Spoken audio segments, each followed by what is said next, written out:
Fala aí, galera, eu sou o T e exclusivo no Yu-Gi-Oh!, seja o CG ou TCG, é igual relacionamento. Às vezes não causa muito impacto e não fica exclusivo por muito tempo. Pá, agora aqui tá aqui é o tio da tio do YugiCast. O T tava precisando de uns dinossauros pra falar de uns card velho. Aí ele ideia de chamar pra ajudar ele nessa empreitada aqui. Aqui quem fala é Rodrigo, eu sou outro dinossauro e joga aí por mais tempo do que muitos amigos que já nasceram para Dragon 2. E muito bem, meus amigos, então estamos aqui reunidos junto com o tio e o Rodrigo pra gente estar falando sobre o impacto de coisas do exclusivas TCG. Recentemente eu fiz uma série no meu canal que você pode acompanhar, onde eu falo dos arquétipos exclusivos TCG e dentre eles da nossa recente frustração com os B-Trooper, mas nem só de frustração vive o TCG e nem é só atrás do OCG vive o TCG. A gente vai falar de cartas que causaram um impacto gigantesco no TCG em suas respectivas épocas, a ponto de diferenciar por completo os dois universos TCG e OCG. O assunto de hoje basicamente é isso, então vamos lá.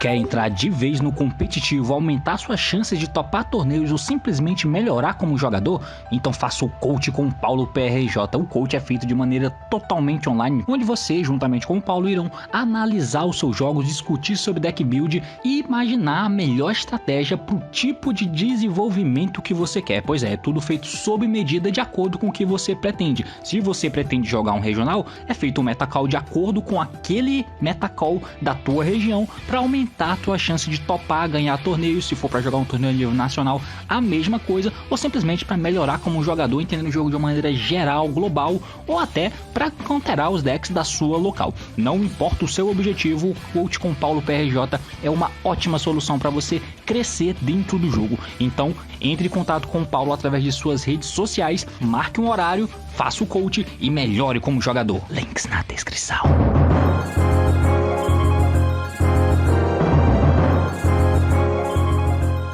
Muito bem, então para poder começar isso aqui a gente precisa colocar as regras na mesa, porque a gente vai estar falando de cartas que foram exclusivas TCG, mas a gente vai falar do impacto dela no metagame. Logo, o objetivo é falar de cartas que foram impactantes no TCG antes de terem sido impactantes no OCG, tá? Então ela foi lançada como exclusiva pro TCG e então causou o impacto aqui antes de ter chegado lá no OCG. Essa é a tônica. Outra regra que a gente vai ter é que a gente vai comentar de cartas, pontos específicos, cartas individuais que foram lançadas como exclusivas TCG e não de arquétipos exclusivos, até porque isso foi uma prática que só começou a ser praticada no TCG a partir de 2014. 2014 teve a inserção do lançamento do primeiro TCG exclusivo, que é o Noble Knight, e você pode acompanhar a série aqui no canal dos arquétipos exclusivos TCG. O objetivo desse episódio é a gente falar de cartas exclusivas TCG que causaram um impacto gigantesco no jogo, até porque até então não existiam diferenciações e não tinham cartas exclusivas TCG e OCG. A pool era igual, as cartas que existiam lá existiam aqui também. Então quando começou essa questão do exclusivo TCG ser lançado aqui, começou com a gente, não foram com cartas exclusivas OCG, foram cartas exclusivas TCG, e isso começou a gerar os universos paralelos OCG e TCG que a gente conhece até hoje. Só que essa prática foi um pouco abandonada, né, já que a gente tem algumas cartas individuais, mas nenhuma, nem de perto, causa um impacto quando é exclusivo TCG que é lançado agora do que foi lançado em outrora, porque como vocês vão ver, o impacto foi gigantesco mesmo dentro do Yu-Gi-Oh! Então vamos lá, começando pelo Grandmaster of the Six Samurai. A primeira carta das primeiras levas, se não a primeira carta em si, exclusiva do TCG. Ela saiu na coleção Strike of News em 2006, 24 de fevereiro de 7, e ela foi a primeira carta que mudou bastante o conceito de um deck que não existia no TCG, que era o Samurai. Até existia, assim, por mais fan-made, mas agora ele ganhava uma força e virava um deck real aqui no TCG, né? Que era o deck de controle de Samurai, que usava Reasoning, Tudo isso para poder fazer o Shogun, que também vinha na coleção. Exato, é uma E parada curiosidade, ela era promo de 20.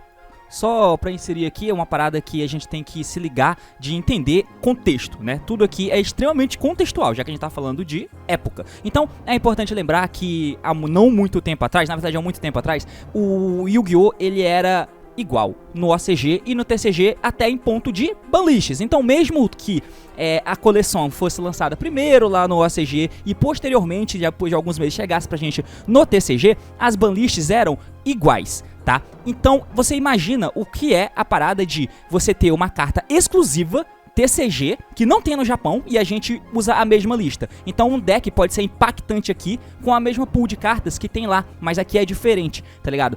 E essa foi o primeiro impacto, porque até então não existia. E aqui foi bem impactante, né? Porque foi a carta do Six Samurai que mudou uma parada, deu características agressivas para um deck que até então não existia. O que é engraçado de você pensar que na época, só uma curiosidade à parte, as revistas eram de 6 em 6 meses, né? Em março e setembro, e eram feitas no OCG e saíram numa revista. E aí você pensa que ali, então, nunca atingiu um deck desse. Por que a carta não existia lá? Por que eles não uma carta que não existia? Né? Então, os decks nunca tomavam lista nesse caso aqui. Claro que tem alguns decks aqui que a gente já fala que eram muito além, né? Tanto que a gente ficou um ano, tá? Só no meio do primeiro formato que a gente dividiu, né? Como a gente comentou, a gente dividiu meio que em formato, em épocas. E só no meio do primeiro formato ali que a gente começou a ter essa divisão de lista. Porque o impacto começou a ser tão grande que não tinha como mais não mexer. O Grandmaster foi só o começo, mas a gente foi tendo outras coisas que foram impactando meta ali, que uma hora foi ali também que é legal, né? Que o primeiro impacto foi muito estranho, porque a gente tinha um monte de carta que os caras não... Mas também foi onde a gente começou a se separar, né? Onde teve, igual o T falou pra ele, tava em off, que ele falou, né? Que o TCG e o OCG eram como se fossem gêmeos siameses. E você ter o lançamento das TCG exclusivas é a hora que você tem o que corta, tá ligado? E cada um vai pro teu lado. Deficiente. E a ideia é essa mesmo.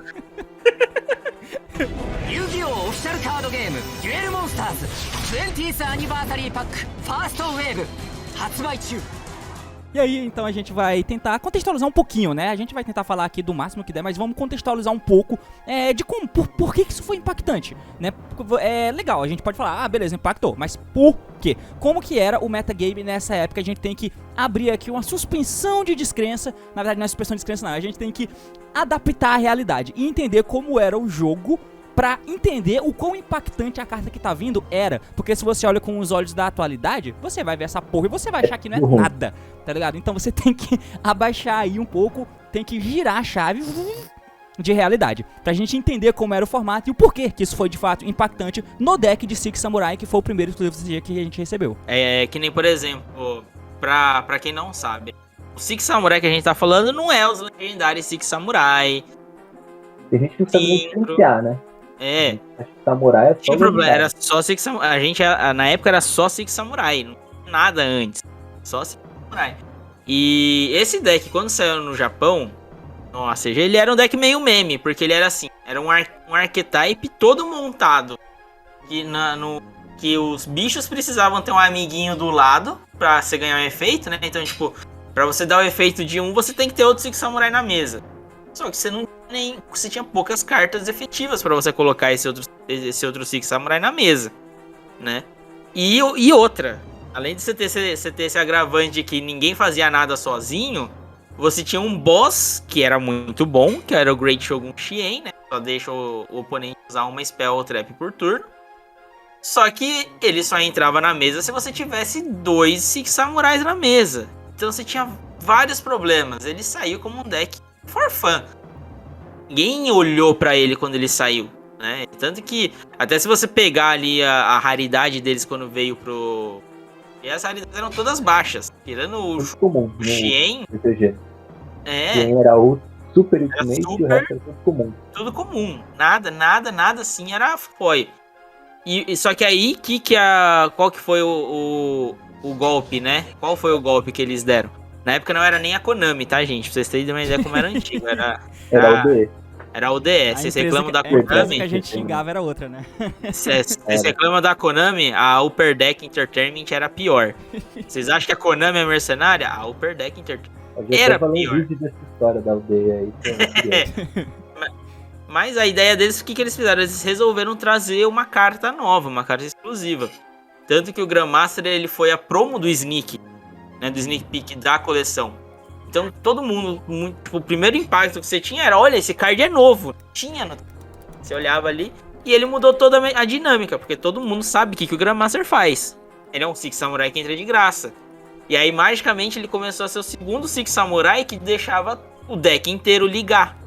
Seus pequenininhos começavam a ter efeito, o Shogun Puxien começava a entrar da sua mão, né? E aí, mas só que tipo, você para pra pensar, só isso não é o suficiente pra tornar um deck bom, né? Joguei um bicho de 2.500. Então, qual que era o contexto? Ali era a época que a gente tava começando a ter o que ia se tornar o DDT, que é o Diamond Dude Turbo. Foi muita gente da época considera o melhor deck.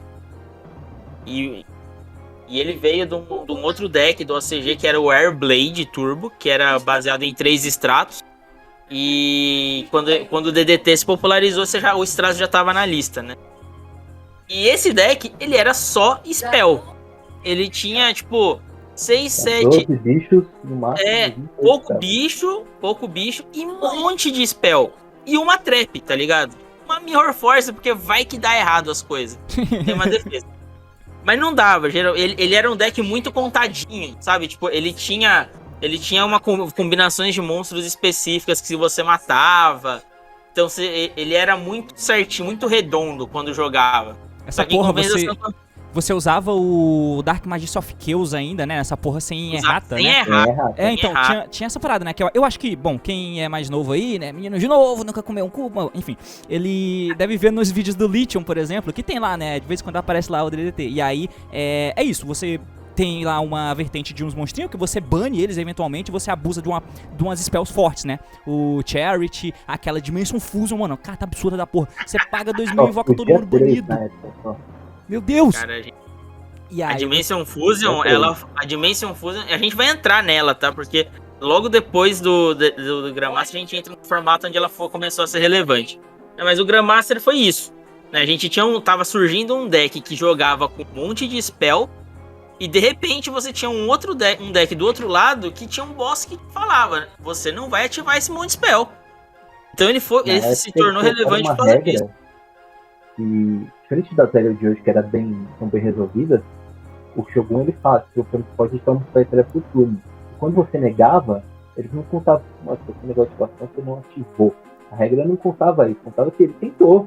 Se ele tentou mesmo com a ativação negada, ele ativou. Então você locava o cara, sabe? Se negasse qualquer forma.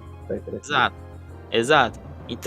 Então, tipo, ele virou o predador número 1 do deck, que era considerado o melhor deck da época. E aí, logo em seguida, né, a gente teve o Will Blood, que ele veio quase que na mesma pegada do Grandmaster, ele era um dos poucos. Tipo, no Grandmaster, se eu não me engano, vieram ele e mais algumas cartas exclusivas, mas o Grandmaster que foi o mais impactante. O Will Blood veio na mesma pegada.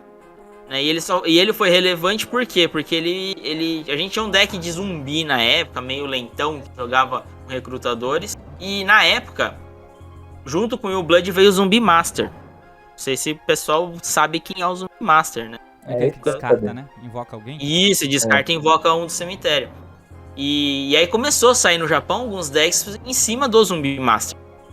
Aí de repente chegou no TCG, pô, a gente Master com esteroides, porque o Will Blood era isso. Porque ele era pra quem não sabe quem é o Will Blood, provavelmente ninguém sabe, né? Ele é um bicho Gemini. Aí você fala, como que um bicho Gemini podia ser bom? Exatamente a minha pergunta. Mas ele era um bicho Gemini, que quando você fazia o resumo dele, né? Você podia uma vez por turno renascer um zumbi de qualquer cemitério. De graça. Então, de graça. Você fala, renasce. E o jogo era muito mais lento, então isso era bom o suficiente pra época. Mesmo você tendo o DDT e consequentemente o Six ali batendo em cima, a galerinha de baixo ali, daí era muito forte.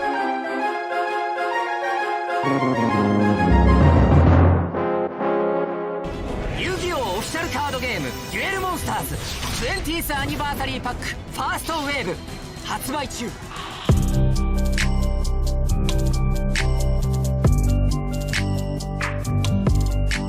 Então, esses foram os primeiros impactos, né, que a gente teve. E aí foi aonde que, eu acho que foi aonde que os caras viram que uma oportunidade gigantesca. Porque, porra, De ganhar dinheiro, né?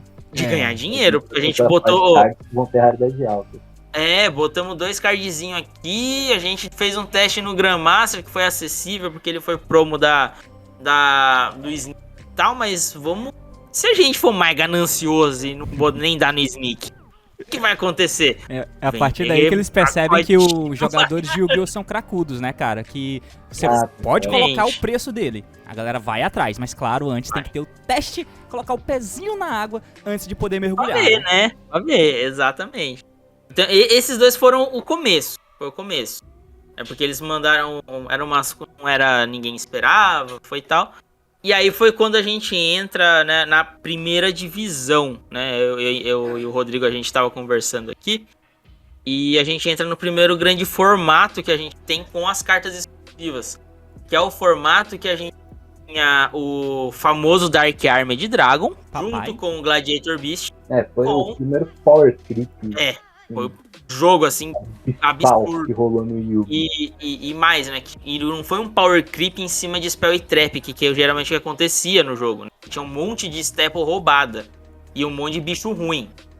E aqui não. Aqui, de repente, você tinha um monte de spell roubada com um monte de bicho roubado que deixava as spell roubadas. Ou as trap roubadas. E aí você fala, eita, né? A desgraça nunca é suficiente. Exatamente.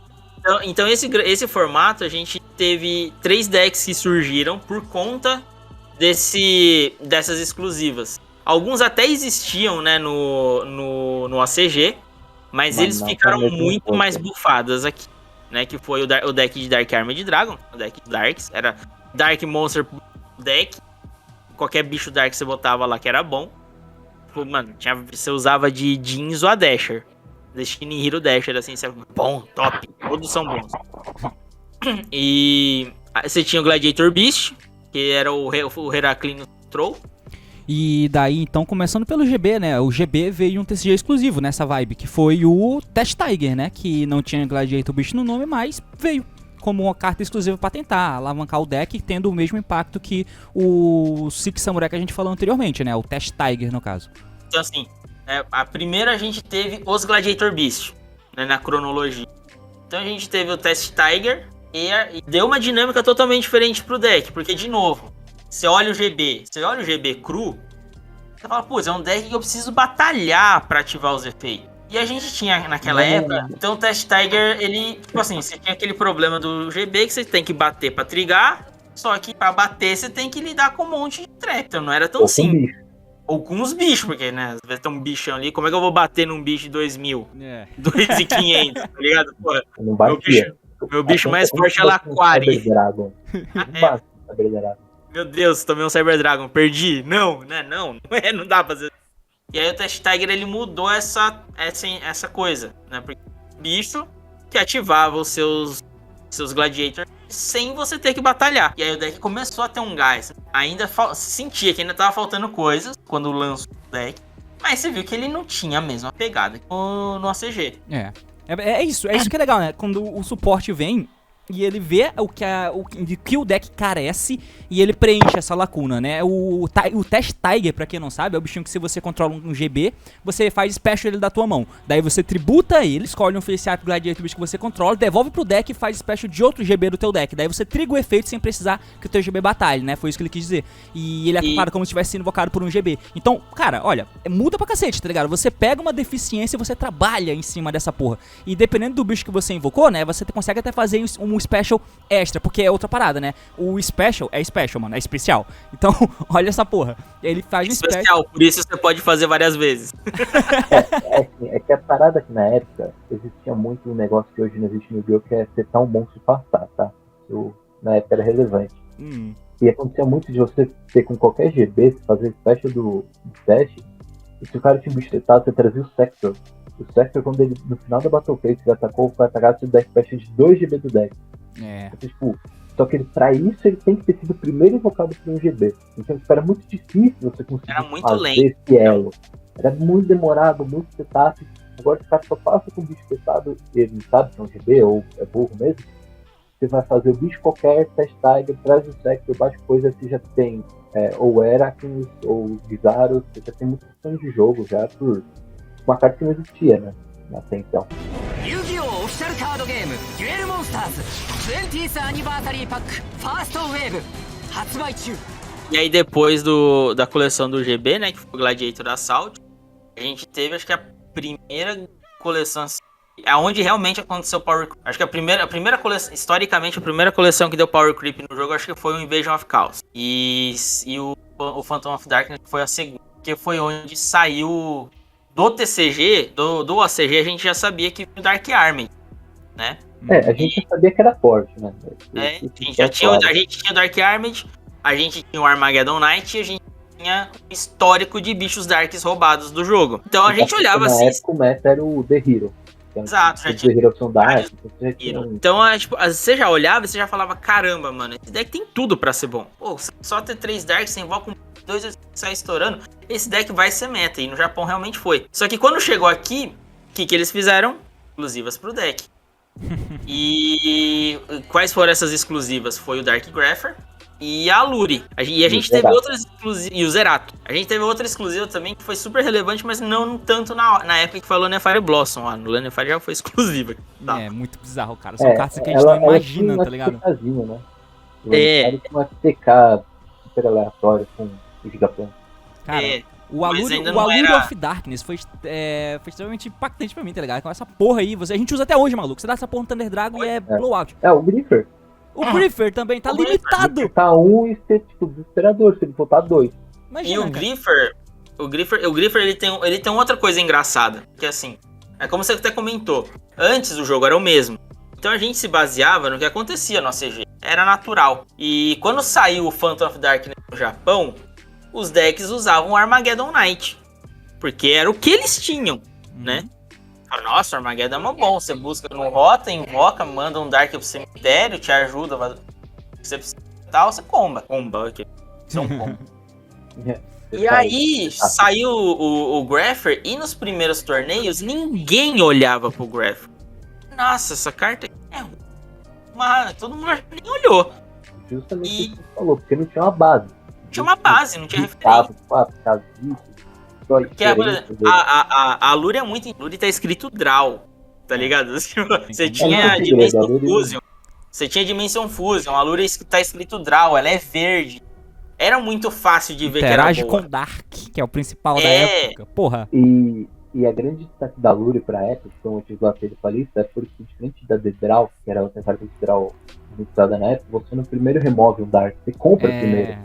Então, se sua mão é nada ou tá horrível, você pode arriscar, diferente das outras. Então era nunca uma carta travada na sua mão. Exato. Então só em cima, rapidão, do que vocês tinham falado ali, que isso, pra vocês verem, foi quando começou essa parada de que até hoje se perpetua, né, que é uma parada de que a gente sabe que as coleções vão ser lançadas primeiro no ACG, então a gente vê o impacto que ele causa lá, e daí você tem um mínimo norte pra ir, por mais que hoje o jogo seja extremamente diferente. Imagina na época que eles eram iguais. Então, quando chega algo pra gente que vem do ACG, que não tem impacto lá, a gente ignora, tá ligado? Agora imagina um mundo onde vem as cartas de lá, o deck é foda lá, e tem uma carta aqui que não existe lá. Cara, porra, não tem como você imaginar, tá ligado? Você tem que criar. O melhor exemplo é comparar o Griffer com o Armageddon. O Armageddon você envia um pra fazer o setup pra ir jogando. O Griffer você envia 3 praticamente. Então, ele entra em special, porra. Ele entra em special jogando uma lixos, alguma coisa, você já tem o Dark Armor setupado, então era um deck que dava muito mais OTK que ele devia. Por causa justamente disso.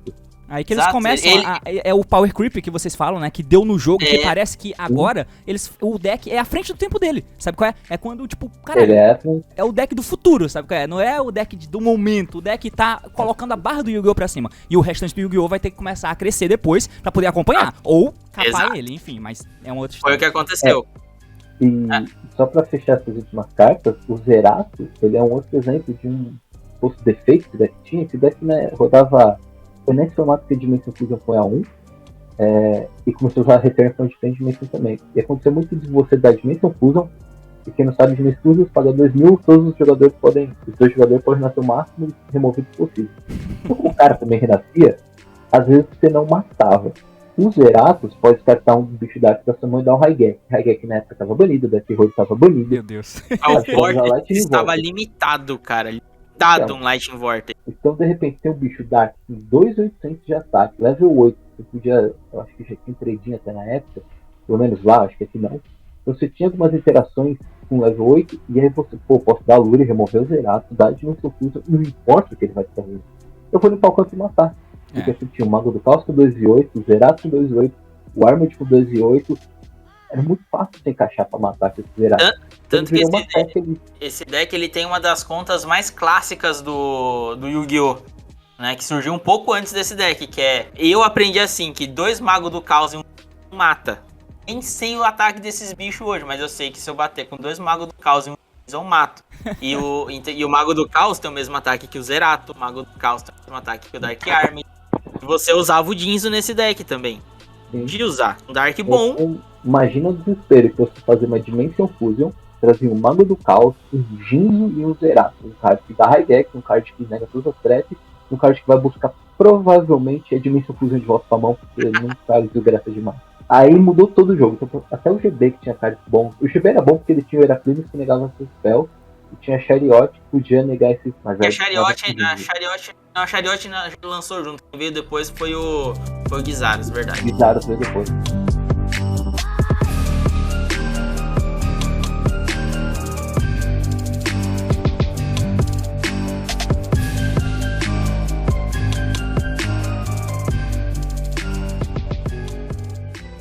Yu-Gi-Oh! オフィシャルカードゲームデュエルモンスターズ 20th アニバーサリーパックファーストウェーブ発売中。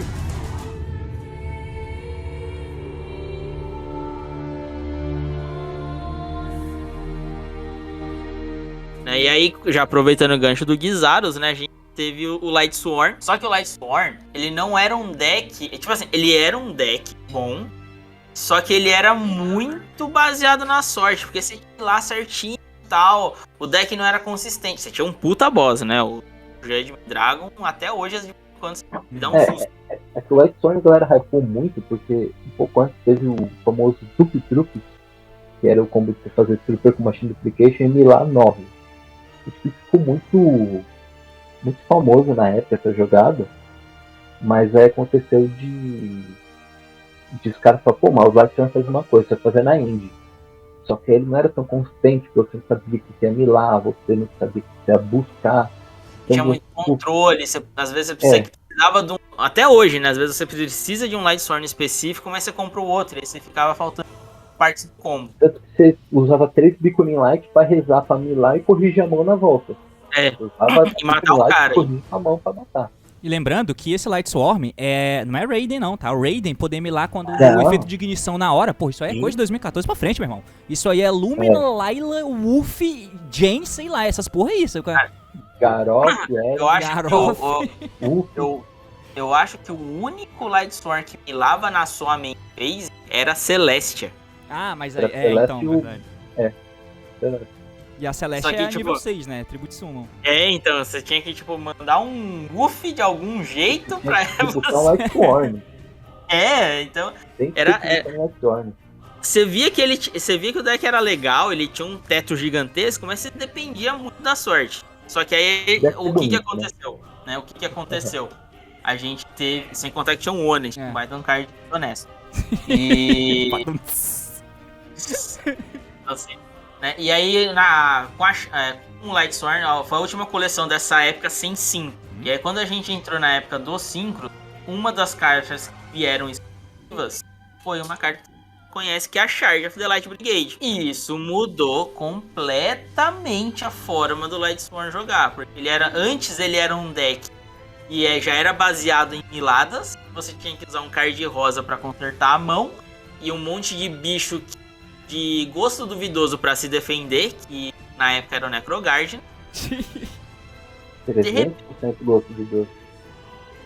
De repente você aparece um card que ele conserta tudo pra você, porque ele te mila cartas na main phase, ele te dá o Lightsworn que você precisa pra você, seja pra você jogar, seja pra você descartar na Solar Recharge. Então, tipo, ele mexeu completamente. E a partir desse momento, o Lightsworn virou um deck. Ele realmente virou um deck que conseguia competir com O Dark, Army, o Dark e o Gravekeeper. O GB. Porque o GB também, na mesma coleção que veio a Charge, veio o Gyzaros. Então, tipo, todos esses decks estavam muito acima do restante do meta. Tanto que, tipo, na verdade, você não tinha meta se você não jogasse com esses 3. Não é igual hoje. É vergonha. Não é hoje que você não. tem Rogue. Não tem jogo, não tem Yu-Gi-Oh, cara. O Yu-Gi-Oh que esses 3 decks faziam na época era muito acima do que qualquer outro Yu-Gi-Oh que tinha antes. É um Yu-Gi-Oh, na real, que começa a assemelhar o que a gente conhece um pouco hoje, às vezes. Sim. Se você pensar que hoje, Charge é um buscador que você pode pensar usar hoje, no jogo de 2021. Assim, É o sonho. o simples conceito dela é absurdo. Você mila 3 cartas do topo do deck como custo e adiciona a porra de uma carta do arquétipo. Mano, isso é quebrado, cara. O arquétipo joga com miladas. Né? E ele Você joga pensa com gravando. miladas. Se você pensar que a Tunning que mila uma já é boa demais. Cara, e sabe o que deixa. O que fica na minha cabeça agora vendo isso? Porque, tipo assim, como vocês podem ver, vocês, caros amigos ouvintes, vocês podem ver aí que, assim, é completamente game break essas porra dessas cartas aqui. É muito impactante. Agora, se isso é exclusivo TCG, esses arquétipos que existem no OCG e não tem essas cartas, como devia ser a porra do metagame lá, tá ligado? Porque olha a qualidade dessas cartas que a gente tá falando até agora só pra esse formato, tá ligado? Então, tipo, cara, como devia ser o metagame lá, né? Eu acho que tinha mais espaço pra outros decks, né, claro, mas, tipo, é muito bizarro, cara, a qualidade dessas cartas e como eles melhoraram de maneira, assim, cirúrgica e pontual os arquétipos no qual eles deviam melhorar. A impressão que dava era que, assim, o cara que jogava o TCG era, tipo, sabe, interclasse? O cara que jogava o TCG era a oitava série. E o OCG era a quinta, tá ligado? Se arrebentava. Você olhava assim, mano, parece. Esse formato ele tem um porém. Esse único formato, eu acho que todos os outros que a gente tem aqui. Tem um outro porém. Mas esse formato, ele tinha um deck no OCG, que era o deck de Necroface. Porque aqui a Necroface era secreta de coleção que custava R$800, na época que o salário mínimo era 500. E tinha outro sarcófago que era a promo de Shonen Jump, que custava R$3.000, quando aqui o dólar estava, sei lá, R$2 o dólar. $1.500. Nossa. E esse deck no OCG, ele era baratíssimo, porque a Necroface foi a entrada de um evento de anime e o sarcófago era de uma revista. Então qualquer um tinha. E esse deck ele era real no OCG. E aqui é impossível. Ninguém ia gastar esse dinheiro com um deck que nem era tão bom e custava, sei lá, R$30.000 um deck desse numa época, muito tempo atrás. Era totalmente inviável você ter que montar um deck desse. Esses são dois únicos formatos que a gente tem aqui que tinha um deck bacana no OCG, tanto que tinha a versão do Dark com a Necroface, que imagina que da hora, né? Você, tá tudo errado, aqui eu vou dar um Armid, remove a Necroface, remove todo o seu deck aí pra você dar um Armid first e, sei lá, traga seu deck e eu tô aqui com o Armid aqui, vamos ver o que acontece. Boa sorte. Yu-Gi-Oh! オフィシャルカードゲームデュエルモンスターズ 20th アニバーサリーパックファーストウェーブ発売中. Pra fechar esse formato, né, foi a primeira vez que a gente viu uma lista de emergência. Que, né, a gente tinha listas de 6 em 6 meses. E aí começou a vir essas patifarias de Griffers, Zerato, Dark Armed Dragon. Todo mundo parou e falou, meu Deus, a gente vai ter que ficar 6 meses com essa maluquice. Caralho. E a aldeia não viu outra solução. Ela teve que soltar uma lista de emergência, né, na Allure. Foi na Allure e na Dimension Fuse, mais alguma coisa. Mas eu lembro que os principais eram isso. Tipo, acho que, se eu não me engano, limitou, baniu a Dimension Fusion. E a Allure também foi limitada, um negócio assim. Pra tentar parar o deck. A Dimension Fusion e jogou a Return a 1, se não me engano. Jogou a Return a 1 e a Allure acho que ficou a 2. Um negócio assim, pra tentar frear o deck. Que, né? A Fusion banida, a Return a 1 e a Allure a 2. Então, bom, você vê, tipo, o impacto foi realmente grande, porque os caras tiveram que fazer uma lista de emergência. Hoje é muito na história do jogo, duas.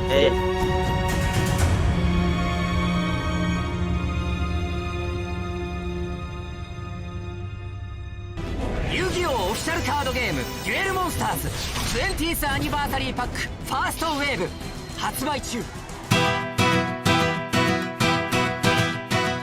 Então agora a Mais gente entra na era do que- Synchro, é isso? Isso. É. Então, na era Synchro, a gente ainda tinha um impacto muito grande, porque todo mundo viu que esses decks eram muito acima do normal, né? Então demorou um tempo pra sair algum deck que fosse dessa época do Synchro, né? Que jogasse exclusivamente. Tanto que, por exemplo, quando a gente teve o lançamento da primeira coleção do Synchro, o primeiro deck que surgiu fazendo o Synchro Summon foi o famoso Teledead. É. Nada Era mais basicamente uma evolução do Dark de antes. O que esse deck era? Era o deck de Dark que a gente tinha até uma coleção atrás, e você colocava lá 3 emergência teleporte, 2 crepo e começava a fazer uns card branco, tá ligado? É a mesma coisa, o resto era igual. Só quero que o pessoal entenda uma coisa antes da gente continuar, que é assim, nem todo exclusivo às vezes gera um absurdo, tá? Porque a gente vai olhar assim, nossa, então eu tava. Como coloquei nossa regra, que cartas que lançaram na época não fizeram nada e muito tempo depois. Uma das exclusivas TCG junto do Elite Gênesis, saiu junto com a Charge, foi o Herald of Orange Light, por exemplo. E na época era totalmente irrelevante. E esses dias as pessoas discutiam se era ele ou se era o Eva que tinha que ir pra lista, né? É, então, tá no draft até hoje laranjinha. Exato. Então, e de vez em quando a gente vai fazer esses honrosa, tá?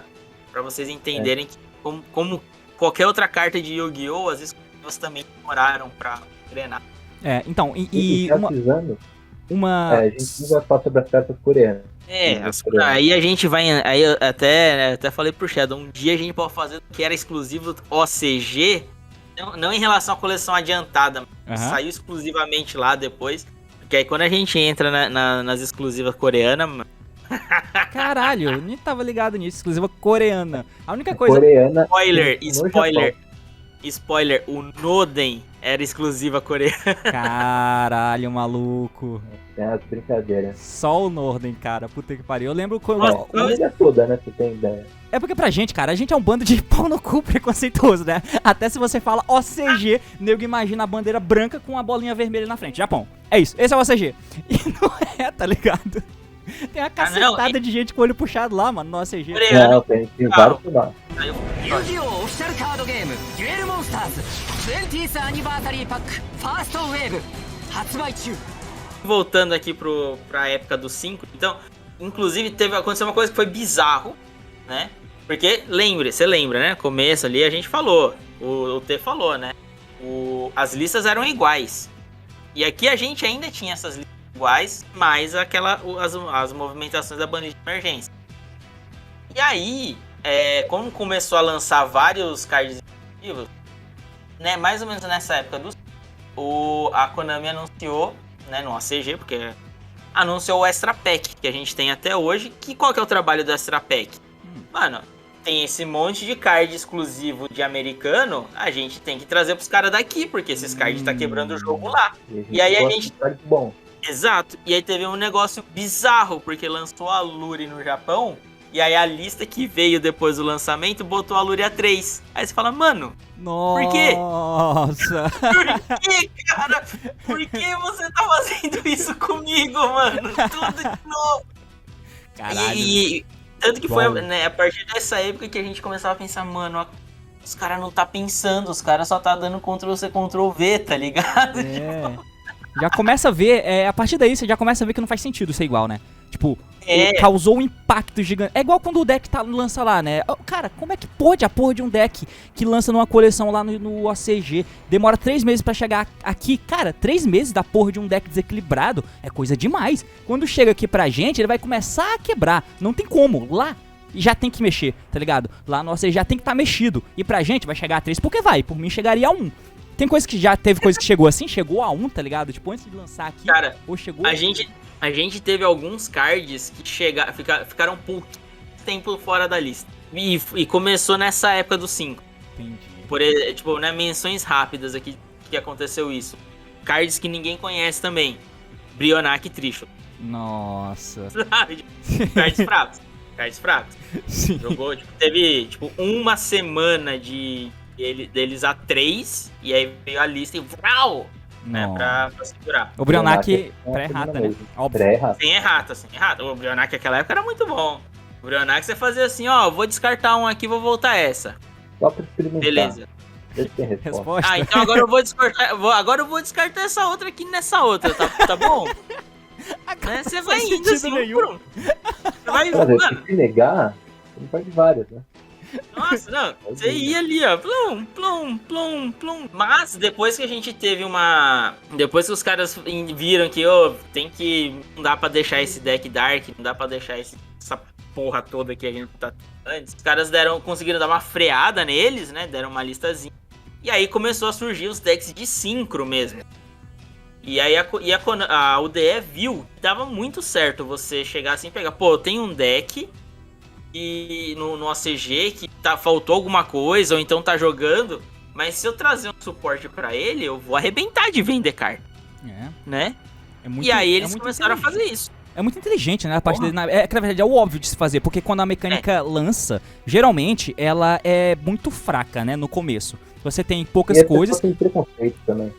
Tem isso também, é verdade. Sempre quando tem uma mecânica nova, a pessoa sai falando, o jogo acabou, eu não vou mais jogar essa merda, enfim, lá. Pois é. Começou aí, viu? Na época do Synchro. Synchro foi onde teve o primeiro back. E aí é complicado, você lança, você tem algumas cartas, digamos, soltas, que tudo bem, são staples, é legal. Mas quando você tem um arquétipo em volta, ok, esse arquétipo, ele é feito pra fazer essa merda, pega. Aí sim, beleza, aí você dá a chance dele ser relevante, ok, daí sim, eu acho que é quando a mecânica de fato começa no jogo. E aí a gente tem dois grandes exemplos, né? O primeiro foi o X-Saber. O X-Saber, se você vê o que tinha no ACG, você olhava assim, mano, esse deck ele é o Six Samurai 2.0, porque ele é um deck que é de synchro, e você precisa invocar 2 bichos pra fazer um synchro. Mas eu não tenho como pôr 2 bichos, tá ligado? E além de colocar 2 bichos pro synchro, tinha o Falstral, que precisava controlar 2 X-Saber. Tipo, olha assim, caramba, 2 X-Saber. Até o Shogun Shin os caras tem igual, mano. Ele é o Six Samurai 2.0, tá ligado? Caramba, por que os caras fizeram isso? Né? Mas aí, quando veio pra cá, os caras consertaram, né? Teve 4 cartas que fez uma diferença gigantesca no deck. Coisa pra cacete, maluco. 4 não foi numa coleção só. Foram, acho que se não me engano, em 2 coleções diferentes. Foram 4. Semelhante ao que eles fazem aqui, né? No arquétipo. Isso. Só que acho que tem um porém pra ser analisado. Se você olha essas 4, que a gente já vai falar, era essas 4, 2 Falstral e 2 Safron. Praticamente não usava nenhuma das PGs já existia do ACG. Era só o Falstral e o Master Deck. Você usava o Herbarium, né? Que chamava o gatinho lá, level 3, em outro deck. Você usava, que era Sebo, mas no Sebo você usava talvez uma cópia desse, mas aí você usava o Emerald Blade, o Helm Knight, Bogar Knight e Dark Soul. Puta que pariu.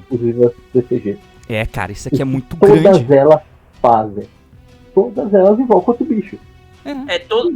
Todos, tirando o Dark Soul, é que é engraçado, porque assim, você olha o Dark Soul, você fala, mano, esse card ele só afeta na consistência, né? Porque o Dark Soul, ele é como se fosse um TG. Né? Na end phase, se ele for pro cemitério, você adiciona um X-Saber pra sua mão. Esse bicho é completamente ele tem um twist, mas a gente conta depois.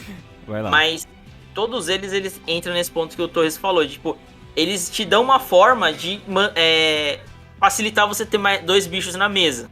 Por exemplo, o Emer's Blade, pra quem não sabe, o X-Saber, todos eles são XX, não sei por que tem, né, mas o Emer's Blade, ele quando ele é destruído, ele invoca outro X-Saber do seu deck. Pô, que legal, você vai manter presença de campo pra você fazer um sim. O Helm Knight, ele tem um efeito que uma vez enquanto ele tá virado pra cima, você pode negar um ataque. E se ele destrói um monstro em defesa, ele invoca um X-Saber do cemitério. Pô, legal, é um card que se protege, um card que invoca um cemitério. Show, me ajuda a fazer sim. E o Bogar Knight, ele quando é normal summon, você invoca um X-Saber da sua mão. Puta que pariu, maluco. Só que ele tinha uma restrição que você tinha que... Só podia fazer 5 com ele de X-Saber. Mas mesmo assim, tipo, você fala, caramba, o deck agora tem cards que me ajudam a chegar no objetivo dele, que é chegar no synchro. Cara, só aí... uma parada rapidinha que é engraçada, porque vocês falaram que essas cartas aí é só o que é usado no deck, né? É praticamente tipo assim, o suporte que foi lançado, exclusivo TCG, e não utilizou o resto, porque o resto não se compara com esse, certo? É porque assim, por exemplo, ó, os cards que a gente usava de fora tinha versões que usavam o Pachu, mas, que é um bicho que ele não morre por batalha. Só que você usava ele porque tinha uma trap que você invocava ele do deck. Certo? Os decks usavam o X-Saber Arbellum, É o que também destaca, era né, da. combate, Isso. Só que ele você usava por quê? Porque aí a gente entra no primeiro detalhe do Dark Soul. Porque o Dark Soul você olha e fala, ele é consistência. Só que ele também era Special Summon por quê? Porque antes você só tinha o Arbellum. Você lembra o nível do Arbellum? Nível 3, besta. Tá. E o Dark Soul é nível 3 besta. E existe um card que invoca 2 nível 3 besta. E eles não viam negado. Inclusive, todo mundo. E na época não vinha negado. Ah, Então vocês sabem, todo mundo conhece um tal de Rescue Cat.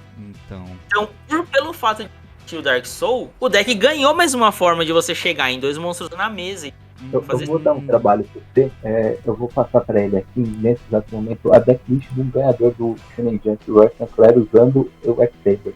pode E aí passar. você vai ver que é 2K com Sandan, um monstro, um gato, um Gore, Arbellum, Faltrop, Helm, Raijibur e Emersburg. Ainda não tinha Dark Soul, tá? Ah, Ainda tá. não tinha. Foi o primeiro torneio que topou isso aqui. Manda aí. Vai ver que basicamente virou isso, velho. Virou a carta que pensou. card de novo contra o deck. Basicamente. 遊戯王オフィシャルカードゲームデュエルモンスターズ 20th アニバーサリーパックファーストウェーブ発売中。 Aí a última coisa que faltou falar foi assim, né? O Dark Soul não foi só consistência, foi o alvo do Rescue Cat. O Dark Soul na época, óbvio, mais uma vez a gente tem aqui problema de regra, né?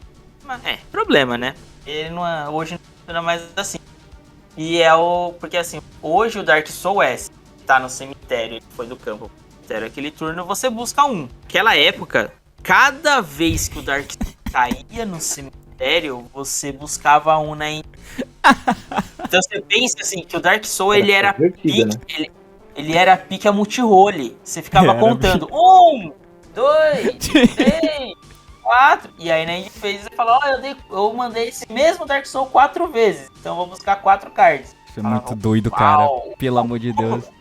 E aí o Bogart, por exemplo, o trajador, você buscava Bogart, o Helm, Faltrol e o Dark Soul. Você buscava a mão, tá ligado? Você buscava o teu combo. Você buscava o follow-up perfeito. O que já era um negócio que começava a ser mais semelhante que o jogo de hoje, né? Exato, né? Essa carta é muito quebrada. E aí, tipo assim, demorou pra galera ver isso aqui. Precisa explicar melhor a regra pra essa galera. Não ia nem explicar, talvez criar, né? Porque não existia, foda-se. Eu acho que criaram, acho que não existia mesmo. Não, porque assim, como a gente hoje é um pouco mais fácil de você ter uma certeza de regra, tem internet. Facilitou muito. É verdade. Mas na época não era tão fácil até entrar em contato com o pessoal da Konami que era responsável pelas regras. Então também não tinha uma preocupação tão grande, porque como o contato era muito mais difícil, se o problema não chega em você, às vezes você nem sabe que isso é um problema. E você nem esquenta, tá? Você segue a vida empurrando com a barriga. Então, e a principal diferença que tinha aí é que o Dark Souls não tinha o PST, não existia o PST na real. E o efeito dele é escrito assim, né? Se essa carta foi ser controlado com o enviado do cemitério, durante a gente você pode adicionar o X-Saber do deck da sua mão. Você não sabe o que é PST, você quase não entende regra, o que você acha que acontece com isso? Pô, ele foi, então a gente adiciona. Ele foi de novo, conta que é o mesmo. Eu vou adicionar, ele foi, tá indo aqui várias vezes. Tá indo, vamos, vai jogando fora, bicho. Então, acontecia muito isso, né? Tipo, isso é uma das coisas que rolavam. Tem mais, vários e casos. as regras geralmente eram todas feitas no Japão. Mas não tinha carta lá, vamos fazer aqui regra. A curiosidade, não sei se o pessoal sabe, mas no Japão, pelo menos antigamente, até a época de 2015, eu sei que é verdade, tinha um telefone. Você ligava e perguntava a regra. Meu Deus, cara. No horário comercial, você ligava e falava, tô com uma dúvida na regra tal. Porque não tinha aonde você pesquisar essas regras. O tio sabe que ele já arbitrou também, Smith, provavelmente, e eu também, de um documento com um monte de folha para imprimir com as regras das cartas. Que eram as cartas que eles anunciaram no Japão, as regras que vieram pra cá. As exclusivas, cara, era pura dedução. Você olha e fala, isso é isso, o outro deve ser também. A fonte era as vozes da minha cabeça. Melhor. Exatamente. Às vezes, coisa fora da linha, assim, a Konami falava. E aí, os caras, porra, mas por que é assim? Aí surgiu o meme, né? Porque a Konami disse que é assim. Porque a Konami falou assim. Exato. 遊戯王オフィシャルルカードゲームデュエルモンスターズ 20th アニバーサリーパックファーストウェーブ発売中。 Então, assim, o paralelo que eu queria fazer, só pra vocês verem como. Só pra galera entender como é estranho, tá ligado? Tipo, parece um pouco com. Só que o caminho inverso do Subterror. Porque na minha cabeça o Subterror é isso aqui. Porque o deck é exclusivo TCG pra gente. Não tinha porra nenhuma de bom. O deck era muito estranho, muito desconexo. Lançou um exclusivo OCG, que foi o Guru.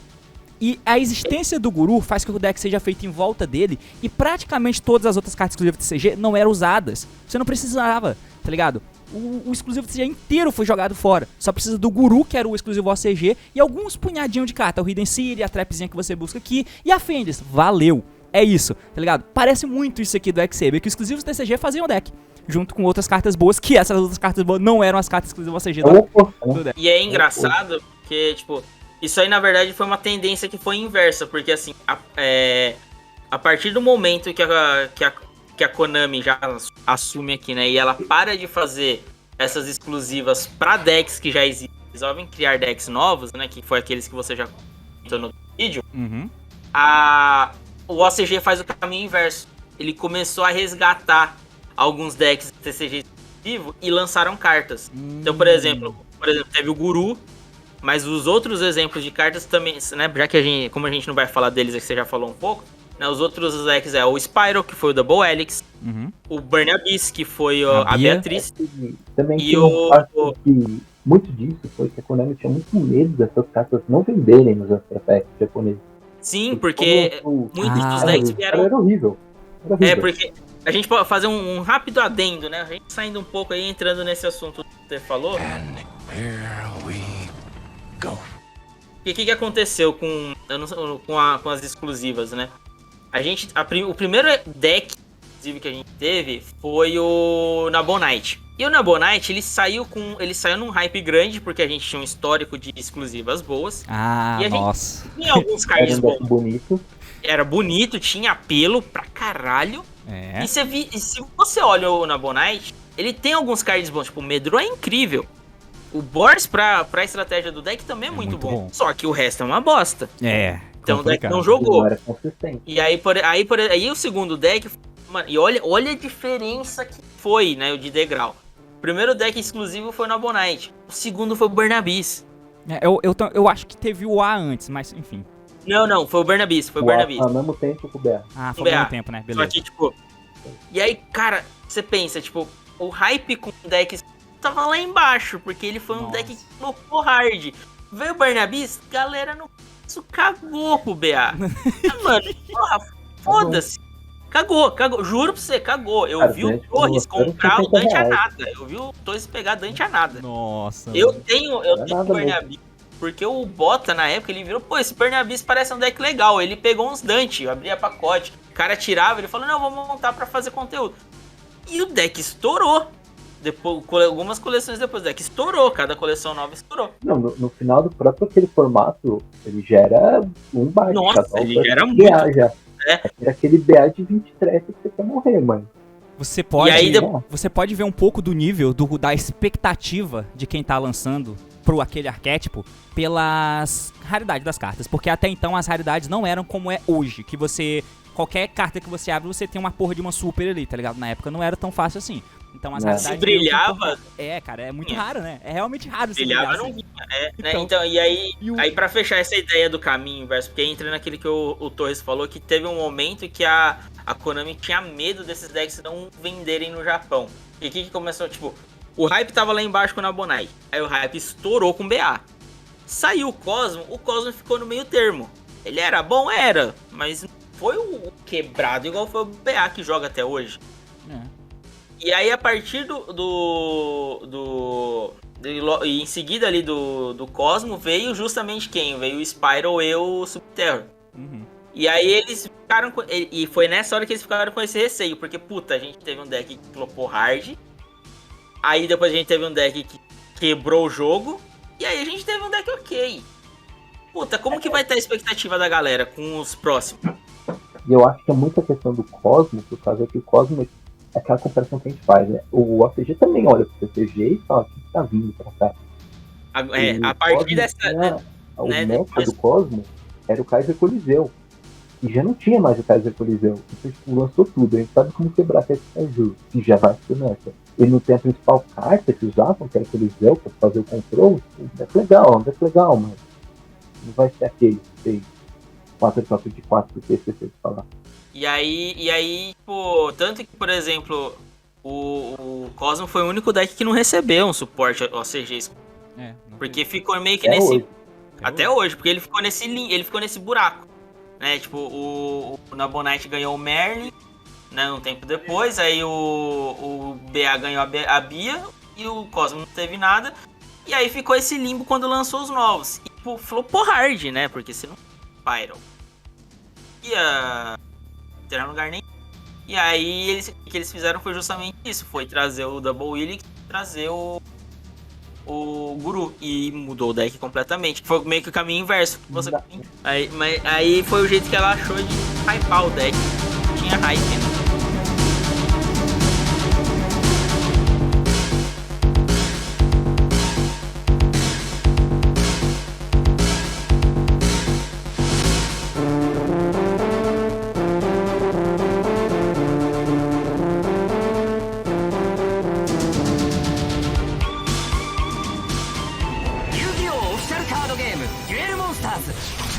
Anniversary Pack First Wave 発売中。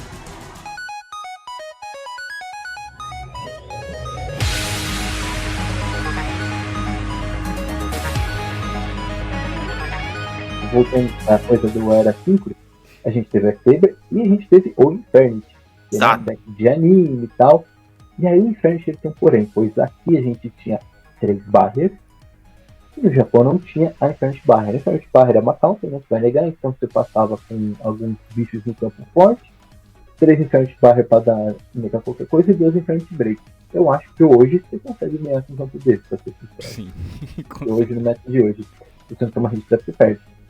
E lá não tinha a Barrier. Você tinha Break, que era uma boa carta, mas, como eu falei no outro, esse é o único formato que eu sei, como aconteceu lá no Japão. No Japão tinha o Trishula. E o Trishula era o porém. Porque, mas eu não faço delegação. Mas você remove a mão inteira do cara.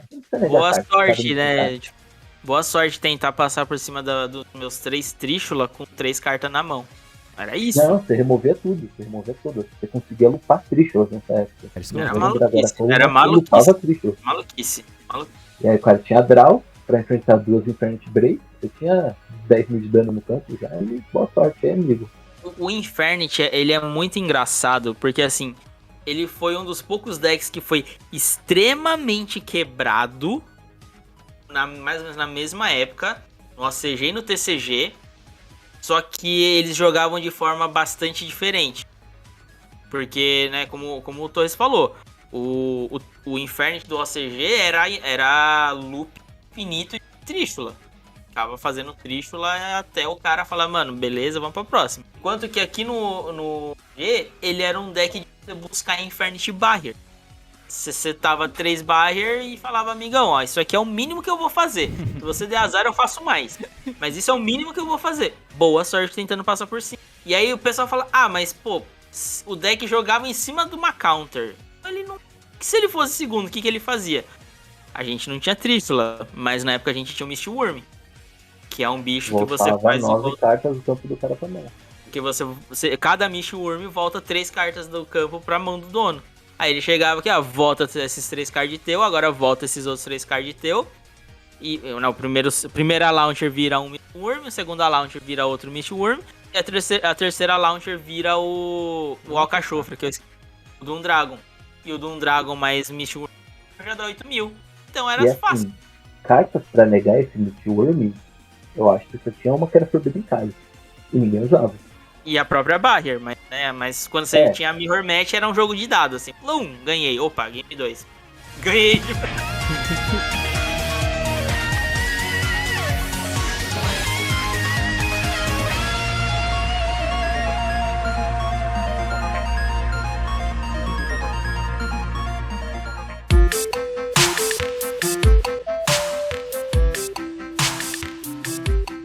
E muito bem, meus amigos, então essa foi a primeira parte desse imenso papo sobre o impacto das cartas exclusivas TCG dentro do Yu-Gi-Oh! Desde os seus primórdios, desde os primórdios da humanidade, onde tudo isso era mato, antes mesmo da língua falada, quando o Paulo apenas construía prédios e desenvolvia uma nova teoria da relatividade, porque eu imagino que era isso que o Paulo fazia quando era jovem. Antes de tudo isso, essas foram as cartas e seus respectivos impactos dentro do jogo, pelo menos nessa primeira parte, porque esse papo foi bastante longo, o suficiente pra gente poder fazer 3 podcasts mais ou menos desse tempo de duração. Eu resolvi dividir mais ou menos em 3 partes, essa é a primeira. Então, a gente vai começar o próximo episódio continuando o papo da Era Synchro até chegar na parte dos Exceeds, até chegar na, teoricamente, Era Moderna, onde a Konami deixou de lançar esses arquétipos, essas cartas exclusivas TCG de arquétipos que eram exclusivos OCG, na verdade, que era OCG/TCG, e ela lançava um suporte específico para começar a criar arquétipos inteiros exclusivos TCG, que é o que você pode acompanhar na minha série. Então, espero que você acompanhe se você tiver gostado desse conteúdo. Lembrando, se você tiver gostado desse conteúdo, lembre-se de se inscrever no canal. Se você está ouvindo pelo Spotify, vai lá no YouTube, se inscreve lá. E se você estiver ouvindo no YouTube, passa no Spotify e baixa o episódio para você ouvir direto do seu bolso aí. Pra quem tá acompanhando no vídeo, ó, vocês sabem, né? A gente é do canal da Epic. E a gente não, né? Eu sou do canal da Epic. O T vira e mexe cola com a gente lá. Então, não é nada mais justo do que eu aparecer. Daí aí dá uma força. A gente tá na Twitch com o nosso canal do Arthur _Tio. A gente tá no YouTube com o canal da Epic. Na Twitch a gente faz uns conteúdos um pouco mais diferentes porque a gente consegue, né? Porque o YouTube deixa a gente fazer algumas coisas, infelizmente. Mas vá me assistir. Eu gosto de quando a galera cola. O meu, eu tenho um canal que nunca mais abri, então não preciso nem falar. Um dia, se me der vontade, eu... Mentira, eu vou querer postar um vídeo do Attic, porque eu falo que o galera monta muito mal esse deck e eu vou provar o contrário. E se você quiser, a gente vai fazer um vídeo do deck de peixe. Porra, eu falo, já é calma. Eu tenho que fazer, pô. Então é isso, galera. Espero que tenha entendido. Espero que tenha conseguido resgatar aqui o sentimento de achar de que uma vez fomos relevantes no Yu-Gi-Oh! Com cartas exclusivas TCG e poder, de quebra, ouvir a gente falar de todos esse ato aqui, de o impacto dessas cartas em seus respectivos formatos, suas respectivas épocas que muito provavelmente vocês não viveram, porque vocês estavam batendo punheta nos banheiros de vocês na puberdade ainda com 12 anos. Então, agora você ouviu. Espero que tenha entendido, que tenha gostado, como vocês que achou. O vídeo do canal dos caras que tá na descrição. Valeu, falou. Até mais!